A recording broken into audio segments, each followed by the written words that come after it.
할렐루야. 오늘도 걸어가 복된 날 주임전에 나오신 귀하신 성도님들을 축복합니다. 오늘 마가복음 9장 1절에서 8절 말씀을 본으로 영광을 드러내신 예수님이란 제목으로 말씀의 은혜를 나누겠습니다. 처서가 지나더니 바람결이 확실히 이제 가을이 가까이 옴을 우리가 느끼게 합니다. 참으로 무더운 여름 열대야로 수고가 많으십니다. 그런 하나님께서 은혜의 날개로 덮어주시고 구름 기둥으로 우리를 인도해 주셔서 이 여름도 무사히 잘 보내게 해주시니 얼마나 감사한지 모르겠습니다. 마지막 남은 여름도 하나님의 은혜 안에 승리하는 우리 모두가 되기를 축복합니다. 예수님의 제자들은 빌립보 가이사라에서 자신들의 신앙을 분명하게 예수님께 고백했습니다. 주는 그리스도시니이다. 아멘. 그러자 예수님 그가 이 땅에서 그리스도로서 하셔야 할 사역을 무엇인지 그들에게 분명하게 밝히셨습니다. 예수님께서는 자신이 많은 고난을 받아야 또 버림받고 죽임을 당하시고 사흘 만에 살아나실 것을 드러내놓고 말씀하셨습니다. 뿐만 아니라 예수님은 그의 제자들도 자기를 부인하고 자기 십자가를 지고 예수님을 따라야 한다고 말씀하셨습니다. 십자가의 고통은 사실 너무나도 끔찍한 것이었습니다. 그래서 예수님이 사로잡힐 때 제자들은 모두 예수를 버리고 도망쳐 버렸습니다.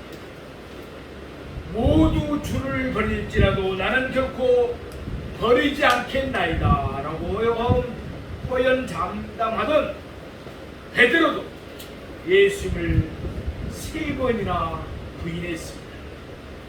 그렇지만 장차 예수님의 제자들은 온 천하에 다니며 만민에게 복음을 전파해야만 했습니다. 그들은 순교자가 되어 예수님과 복음을 위하여 그들의 목숨을 바쳐야 했습니다.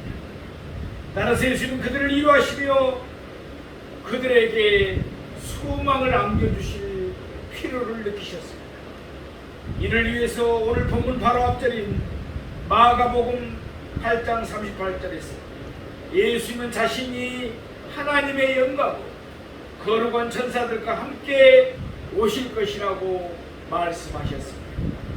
말하자면 예수님은 그의 제자들에게 현재의 고난 너머의 장래의 영광이 기다리고 있음을 밝히신 것입니다.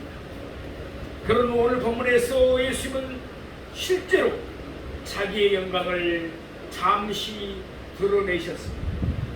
말하자면 예수님은 자신이 그리스도이신 것을 시각적으로 그러니까 볼 수 있도록 드러내신 것입니다.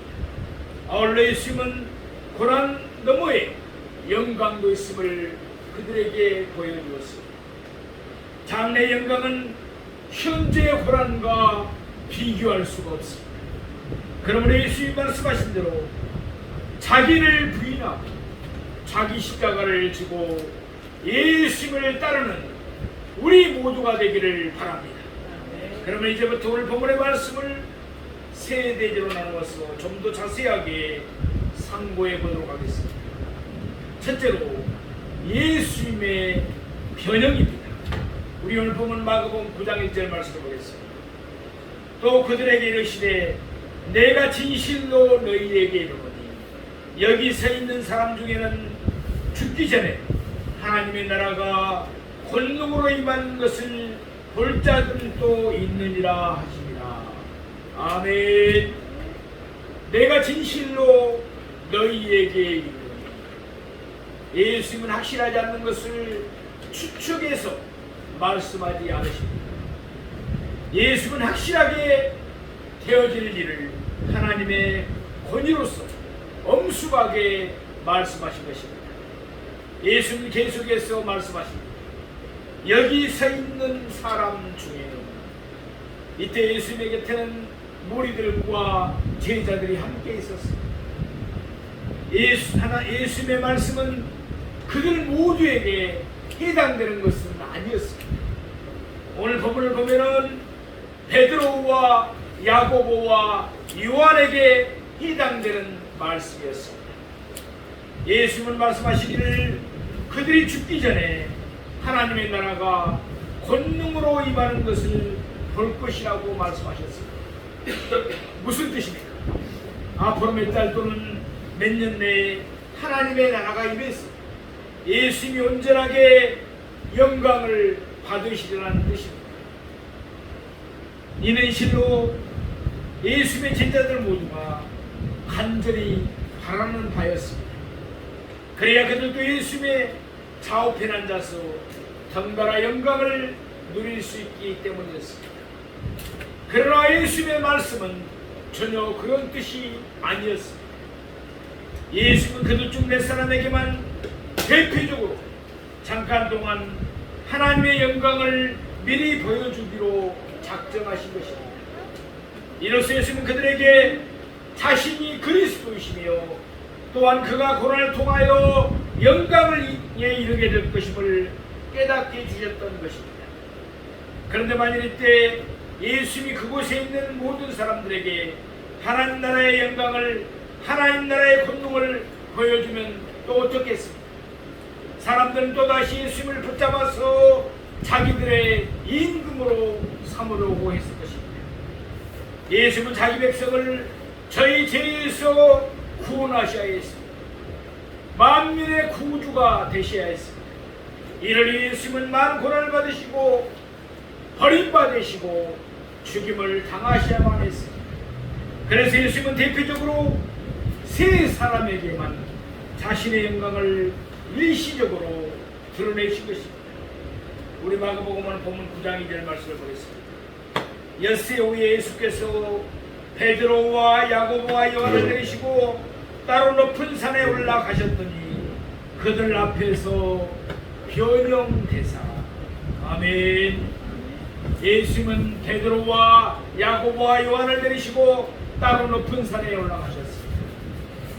예수님이 야이로의 죽은 딸을 살리실 때, 또한 예수님이 겟세마네 동산에서 기도하실 때도 예수님은 이들 세 사람을 데리고 갔습니다. 이렇듯 이들 세 제자들은 예수님의 12 제자들 가운데서 핵심적인 제자라고 할 수 있습니다. 따라서 이번에도 예수님이 이들 세 사람만 데리고 따로 높은 산에 올라가셨습니다. 모두들 별로 당혹해하거나 이상스럽게 여기지는 않았을 것입니다. 누가복음 9장 28절 말씀을 보면은 이때 예수님은 세 사람을 데리고 기도하시러 산에 올라가셨다고 말씀하고 있습니다. 따라서 예수님은 분명히 그들도 예수님과 더불어 기도하기를 바라셨을 것입니다. 그러나 누가복음 9장 32절 말씀을 보면 이때 그들은 깊이 졸았습니다. 뒤에 예수님이 겟세마네 동산에서 기도하실 때 그들 세 사람은 역시 잠들었습니다. 누가복음 22장 45절 말씀을 보면 그들이 잠든 이유는 슬픔 때문이었습니다. 그러니까 그들은 잠을 자버림으로써 그들의 슬픔을 잊어버리려고 했던 것입니다. 이때도 마찬가지였습니다. 예수님은 자신이 죽임을 당할 것이라고 말씀하셨습니다.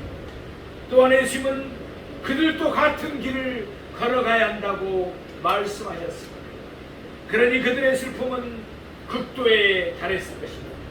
그래서 이번에도 그들은 슬픔으로 인해서 깊이 졸았던 것입니다. 그러나 그들이 계속해서 깊이 졸고 있을 수만은 없었습니다. 그들이 해야 할 역할이 있었기 때문입니다. 예수님은 그들에게 하나님의 본체로서의 영광을 드러내실 것입니다. 그러면 그들은 예수님이 그리스도인 것을 자신들의 눈으로 밝히 볼 수 있을 것입니다. 신명기 19장 15절 말씀대로 어떤 사건을 확정하기 위해서 두세 증인이 필요했습니다. 변화산에서 베드로와 야고보와 요한은 예수의 영광을 목격했습니다. 그들은 세 사람이었기 때문에 자기들이 본 것과 들은 것에 대하여 정의 될 수 있는 자격이 충분했습니다. 다시금 오늘 본문으로 되돌아옵니다. 오늘 본문 2절 마지막 말씀을 보면 예수님은 그들 앞에서 변형되셨습니다. 이는 누가복음 9장 29절 말씀처럼 예수님의 용모가 변화되셨다는 뜻입니다. 예수님의 본체는 하나님이시므로 예수님의 본질은 결코 변화될 수가 없습니다. 그러므로 이때는 단지 예수님의 용모 곧 예모만이 변화되었습니다. 사실 예수님의 예모는 일반 사람들과 다를 바가 없었습니다. 후광이 예수님의 얼굴을 감싸고 있었던 것도 아닙니다. 그런데 갑자기 세 제자들 앞에서 예수님의 예모가 변화되었습니다. 말하자면 이때 예수님은 일시적으로 그들 앞에서 자신이 입고 있던 육체를 벗어버린 것입니다. 그리고는 예수님의 육체 안에 감추어진 하나님으로서의 본체의 영광을 잠시 밖으로 드러내신 것입니다. 그럼 이때 예수님의 변형되신 모습은 어땠습니까? 우리 오늘 본문 마가복음 9장 3절 말씀을 보겠습니다. 그 옷이 강체가 나며 세상에서 빨래하는 자가 그렇게 이해할 수 없을 만큼 매우 희어졌더라. 아멘. 마가복음 17장 2절 말씀을 보면은 이때 예수님의 얼굴은 해같이 빛났습니다. 물론 이때 어떤 강렬한 빛이 예배에서 비춰서 그런 것이 아닙니다. 누가복음 9장 32절 말씀처럼 이는 예수님 자신의 영광에서 나오는 빛이었습니다. 물론 이때 예수님의 얼굴만 해같이 빛난 것은 아니었습니다. 예수님의 몸 전체가 해같이 빛나고 있었습니다. 그래서 예수님의 몸에서 나오는 눈부신 빛으로 말미암아 예수님 옷이 강체가 나며 매우 희어졌습니다. 예수님의 영광에서 나오는 빛이 너무나도 밝았습니다. 사람의 얼굴로서는 표현할 수가 없었습니다. 그래서 성경은 예수님의 얼굴이 해같이 빛나고 예수님의 옷이 강체가 나며 세상에서 빨래하는 자가 그렇게 이해할 수 없을 만큼 매우 희어졌다고 묘사할 뿐입니다. 요한복음 8장 12절에서 예수님이 말씀하신 바와 같이 예수님은 세상의 빛이십니다.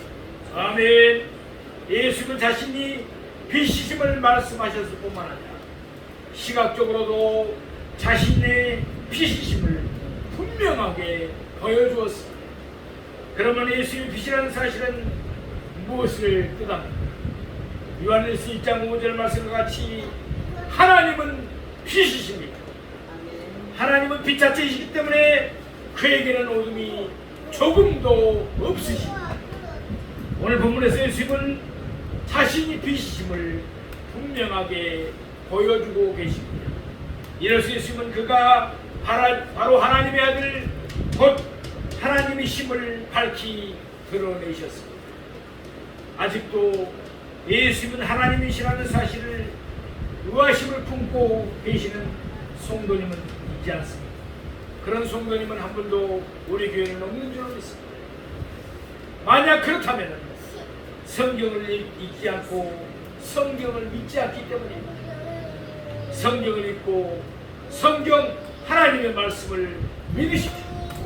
그러면 요한복음 20장 28절에서 도마의 고백처럼 예수님은 나의 주님이시며 나의 하나님이심을 고백하게 될 것입니다. 둘째로 모세와 엘리야의 등장입니다. 오늘 마가복음 9장 4절 말씀 보겠습니다. 이에 엘리야가 모세와 함께 그들에게 나타나 예수와 더불어 말하거늘. 아멘. 이미 말씀드린 대로 어떤 사건을 확정하려면 두 사람 이상의 증인이 필요했습니다. 이때 모세와 엘리야가 나타난 것도 예수님을 증언할 일이 있었기 때문에 누가복음 9장 31절 말씀처럼 그들이 증언할 일은 장차 예수님께서 예루살렘에서 벨세하실 것이었습니다. 모세는 우리가 잘 아는 대로 율법을 기록한 사람입니다. 엘리야는 바알을 섬기는 자들을 담대하게 물리친 하나님의 위대한 선지자였습니다. 모든 선지자들은 엘리야처럼 힘써 율법을 지켜야만 했습니다. 그러니까 모세가 율법을 대표하는 자라면 엘리야는 선지자를 대표하는 자였습니다. 사실 모세가 율법을 설명한 모든 제도들은 그리스도의 십자가를 상징하는 것입니다. 또한 누가복음 24장 25절에서 26절에서 말씀한 예수님 말씀하신 바와 같이 모든 선지자들도 그리스도가 고난을 받은 후에 자기의 영광에 들어가야 할 것을 말씀하셨습니다. 그러면 여기서 모세 율법과 모세 모든 선지자의 글을 합친 것을 무엇이라고 합니까? 누가복음 24장 27절 말씀과 같이 그 둘을 합친 것이 바로 성경, 곧 구약 성경인 것입니다. 구약 성경은 그리스도의 고난과 영광을 자세하게 기록하고 있습니다.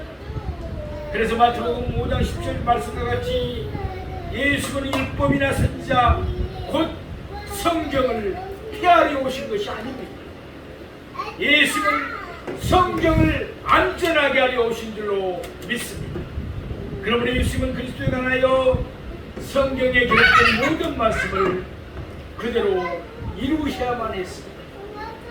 말씀드린 대로 모세와 엘리야는 율법과 선지자 곧 구약 성경을 가르칩니다. 그러면 이때 그들은 예수에 대해서 무엇을 증언했습니까? 예수님의 죽으심은 결코 우연이나 실수가 아니라 이미 성경에 계시되어 있는 하나님의 일이라는 것을 증언하는 것이었습니다. 우리 부모님은 마가복음 9장 5절 말씀을 함께 보시겠습니다. 베드로가 예수께 고하되 랍비여 우리가 여기 있는 것이 좋사오니 우리가 초막셋을 짓되 하나는 주를 위하여 하나는 모세를 위하여 하나는 엘리야를 위하여 하사이다 하니 아멘. 베드로는 예수님을 랍비여라고 불렀습니다. 마태복음에서는 주여라고 불렀습니다. 누가복음에서도 주여라고 불렀습니다. 그러나 마태복음에서 사용된 주여와는 다른 본문에 보면 다른 언어입니다. 다른 단어입니다. 누가복음의 주여를 좀 더 정확하게 번역하면 주인이여라는 뜻입니다. 이때 베드로는 아마 정신이 없었을 것입니다. 또 그럴 것이 깊이 졸다가 깨어났는데 무슨 정신이 있었겠습니까? 그래서 주여라고 불렀다가 랍비여라고도 불렀다가 주인이여라고도 불리기도 했습니다. 베드로는 나름대로 예수님을 높이려고 안간힘을 썼습니다. 그러면서 베드로는 자기 마음에 있는 생각을 털어놓았습니다. 우리가 여기 있는 것이 좋사오니 예루살렘으로 가지 말라는 뜻입니다. 그러면 예수님도 죽임을 당할 필요도 없고 자기들도 더군다나 죽임을 당할 필요가 없으니 모두 좋다는 뜻입니다. 곧이어 베드로는 자기들이 초막셋을 짓겠다고 단언했습니다. 예수님과 모세와 엘리야를 위하여 각각 하나씩 짓겠다는 것입니다. 자기들은 밖에 있어도 되지만 예수님과 모세 엘리야는 초막 안에 계실 대로 하겠다는 뜻입니다. 우리 마가복음 9장 6절 말씀을 드리겠습니다. 이는 그들이 몹시 무수함으로 그가 무슨 말을 할지 알지 못함이더라. 아멘. 베드로와 야고보와 요한 앞에서 예수님은 갑작스럽게 변형되셨습니다. 예수님의 빛난 영광에 그들은 압도될 수밖에 없었습니다. 거룩하신 하나님 앞 임재 앞에서 무서워하지 않을 사람이 누가 있겠습니까? 자연히 그들도 몹시 무서워했습니다. 너무나도 무서운 나머지 베드로는 자기가 무슨 말을 해야 될지 알지를 못했습니다. 그럴 때 원칙은 가만히 입을 다물고 있는 것입니다. 그러나 베드로는 성격상 입을 다물고 있을 수가 없었습니다. 그래서 그는 괜스레 입을 열었다가 그만 어리석은 말을 하고 말았습니다. 우선 베드로는 예수님을 모세와 엘리야와 같은 수준으로 취급했습니다. 예수님은 세세토록 경배를 받으셔야 할 하나님이신 줄 믿습니다.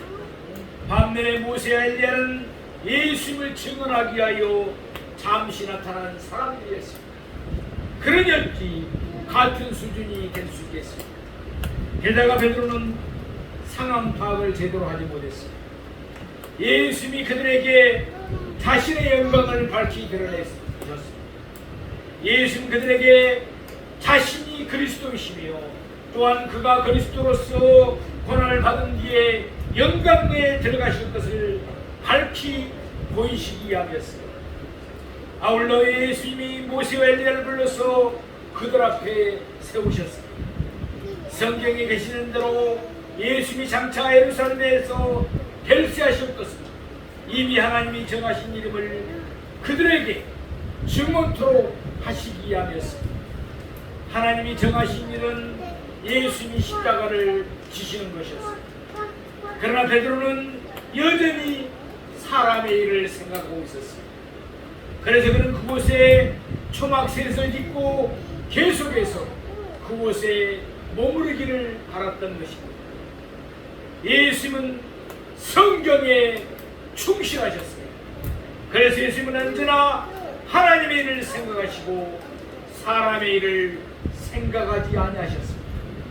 우리도 하나님의 말씀인 성경에 충실하기를 원합니다. 그래서 우리도 사람의 일보다 하나님의 일을 늘 생각하기를 소망합니다. 셋째로 하나님의 증언입니다. 우리 오늘 본 마가복음 9장 7절 말씀을 보겠습니다. 마침 구름이 와서 그들을 덮으며 구름 속에서 소리가 나되 이는 내 사랑하는 아들이니 너희는 그의 말을 들으라 하는지라. 아멘. 마침 구름이 와서 그때 호란이 빛난 구름이 일어났습니다. 그 구름은 어두울 수가 없습니다. 그 안에 누가 계시기 때문입니다. 하나님이 계시기 때문입니다. 빛이신 하나님이 그 안에 계시니 그 구름은 빛날 수밖에 없었을 것입니다. 베드로와 야고보와 요한은 빛난 구름 밖에 있으면서 빛난 구름 속에서 나는 하나님의 음성을 들었습니다. 이는 내 사랑하는 아들이니. 아멘. 마가복음 1장 11절 말씀 보면은 예수님이 세례를 받으실 때도 하나님은 같은 증언을 하셨습니다. 너는 내 사랑하는 아들이라. 아멘. 오늘 본문에서 예수님은 자신의 영광을 드러내심으로 스스로를 증언하였습니다. 또한 구약 성경을 의미하는 모세도 엘리야도 나타나서 예수님을 증언하였습니다. 더군다나 하나님이 친히 그곳에 임재하셔서 예수님을 증언하였습니다. 하나님의 말씀은 계속되고 있습니다. 너희는 그의 말을 들으라. 아멘. 베드로는 사람의 일을 생각했습니다. 그러므로 그는 입을 다물어야만 했습니다. 그 대신 그들이 마땅히 들어야 할 것은 오직 하나님의 일을 생각하시는 예수님의 말씀이었습니다. 우리 오늘 본문 9장 8절 말씀을 보겠습니다. 문득 둘러보니 아무도 보이지 아니하고 오직 예수와 자기들 뿐이었더라. 아멘. 마태복음 17장 6절 7절 말씀을 보면 이때 상황을 좀 더 자세하게 설명하고 있습니다. 빛난 구름 속에서 들려오는 하나님의 음성을 듣고서 그들은 엎드려 심히 두려워했습니다. 그때 예수님이 그들에게 다가가 손을 대시며 이와 같이 말씀하셨습니다. 일어나라, 두려워하지 말라. 아멘. 분명 그들은 조심스럽게 고개를 들고서 주변을 보았을 것입니다. 그러자 그곳에는 오직 예수님과 자기들을 뿐이었습니다. 빛난 구름도 사라졌습니다. 모세와 엘리야도 사라졌습니다. 예수님이 변양되시기 이전의 모습으로 되돌아오셨습니다. 무슨 뜻입니까? 예수님은 일시적으로 그들에게 하나님 나라의 영광을 보여주신 것입니다. 이제 예수님은 십자가를 지시러 예루살렘으로 올라가야만 했습니다. 제자들도 예수님의 뒤를 따라가야만 했습니다. 그래서 그 자리에 오직 예수님과 그들만 다시 남았던 것입니다. 뒤에 베드로후서 1장 17절에 18절에서 이때 다시 본 것과 들은 것을 생생하게 증언하였습니다. 야고보는 일찍 순교했기 때문에 아무런 기록을 남기지 못했습니다. 나머지 한 사람 요한도 요한복음 1장 14절에서 이때 그가 본 예수님의 모습을 영광을 밝히 증언하였습니다. 사랑하시는 성도 여러분, 오늘 본문의 말씀을 통해서 우리는 무엇을 알 수 있습니까? 예수님은 그리스도이신 하나님의 아들이라는 사실입니다. 그리고 현재 고난 그 너머 장래의 영광이 기다리고 있다는 사실입니다. 예수님은 죄를 알지 못하시는 분이십니다. 그렇지만 예수님은 우리를 살리시기 위해서 몸소 십자가를 지었습니다. 그러면서 예수님은 우리에게도 자기를 부인하고 자기 십자가를 지고 예수님을 따르라고 말씀하십니다. 하나님은 우리가 감당하지 못할 시험을 허락하지 않습니다. 그러므로 앞서가신 예수님을 바라보면서 자기를 부인하고 자기 십자가를 달게 지고 예수님을 따릅시다. 그래야만 예수님은 우리와 함께 하시면서 항상 우리를 돌봐주시고 친히 우리를 거느려 주실 것입니다.